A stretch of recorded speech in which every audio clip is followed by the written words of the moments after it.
Акылдуу шаар долбоору мамлекеттик таза коом программасынын 9 долбоорунун бири болуп саналат. Долбоор өз ичине Бишкек, Ош, Ысык көл жана ошондой эле Манас аэропортунун көчөлөрүн камтып, анда видео көзөмөл орнотуу менен биргеликте салыктарды салып, жол коопсуздугун сактоону багыттайт. Бирок ошол эле учурда айрым серепчилер бул долбоорго ишенбей тургандыгын маалымдашууда. Деги эле мындай күмөн саноого кепилдик барбы? Бүгүн биз изилдеп көрүүнү чечтик.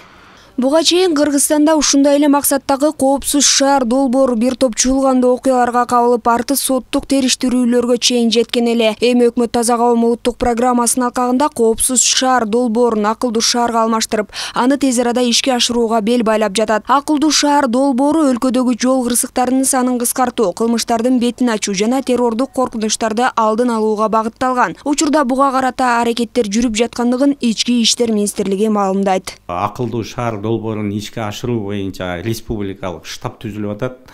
Бул республикалык штабка ошо министрликтин жетекчилери дагы мүчө болуп кирип, ошол үзгүлтүксүз ишке ашырып, тез арада ошол коопсуз шаар боюнча, акылдуу шаар боюнча ошо биринчи жыйынтыктар болуп калуу боюнча көрсөтмө берилди. Азыркы күндө ошонун бүт бардыгы изилденип, мен ойлойм жакынкы аралыкта ошо Бишкек шаарынын көчөлөрүндө, Ош шаарында жана ошо трассаларда камералар пайда болот. Бул боюнча өкмөт тарабынан тиешелүү иш жүргүзүлүп атат. Экономисттердин баамында бул долбоор бир гана жол коопсуздугун жөнгө салбастан өлкөдөгү коррупциянын жоюлушун шарттап, бир кыйла бюрократтык системаларды жокко чыгармак дешет. Эң негизгиси өлкө казынасынын байуусуна чоң түрткү болмокчу. Мамлекеттик ишканалардын мамлекеттик тейлөө иштери абдан мындай бюрократиялашкан. Бир нече жолу керек болсо 60-70 жолу бир жерге кайра оңдоп кагаздарды чуркаткан иш аракет да.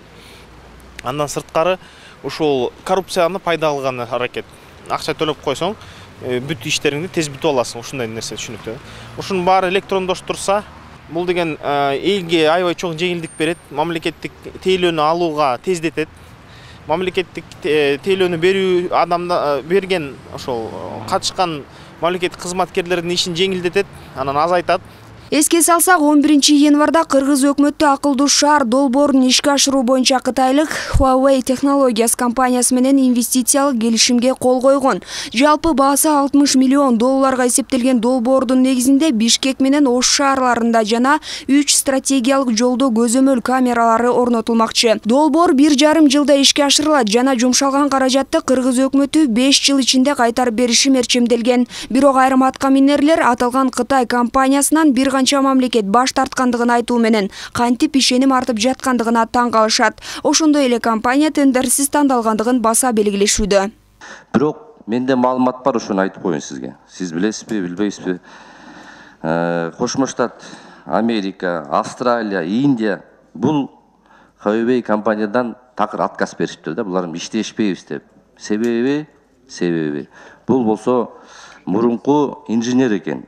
Армиядагычы, ошон үчүн мындан кооптуу өз мамлекетке бир кооп жарылабы дегендей булар отказ берген экен. Бул бир мисал. Эми негизинде биз муну менен баягыдай болуп өкмөт Кыргызстан Liglas компания боюнча биз уят болгонбуз. Ошон үчүн мен да ойлойм, бул азыркы тандалган компания менен мындай натыйжага келип калбайлы деген айтып атам да мен сизге. Ошону айтып койсоңуз. Анткен менен долбоорду ишке ашырып жаткан тарап тандалган компания күчтүү деп сыпаттоо менен ушул эле компания акылдуу дубайды түзгөндүгүн айтышып, Кыргызстан дубайдан кийин жасалып жаткан соң айрым камералар, жабдуулар балким алардан дагы мыкты болушу мүмкүн деп ишеним артышат.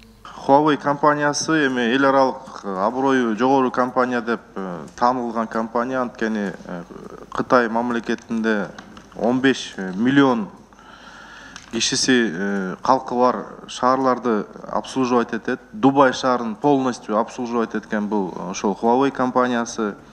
Дүйнө жүзүндө смарт телефондорду чыгаруу боюнча 3-чү орунду ээлеген компания. Мен бул Huawei компаниясын реклама кылгым келбейт, бирок өзүнүн жасап аткан иштери боюнча ошондой кепилдик берип атат. Бүгүнкү күнү Кыргыз Республикасынын Бишкек, Ош шаарында жана аталган трассаларга орнотулуучу техника Бул эң заманбап бүгүнкү күндөгү техника. Айта кетсек, Кыргыз бийлиги мамлекетти жогорку технология аркылуу өнүктүрүүнү караган Таза коом улуттук долбоорду былтыр апрелде жарыялаган. Бул долбоор 2040 жылга чейинки туруктуу өнүктүрүү боюнча улуттук стратегиянын бир бөлүгү экендиги айтылып келет. Учурда өйдө төмөн пикирлер айтылып жаткан бул кадам 2040 жылга чейин ишке ашышынан айрымдар күмөн санашса, айрым жарандардын үмүтү чоң.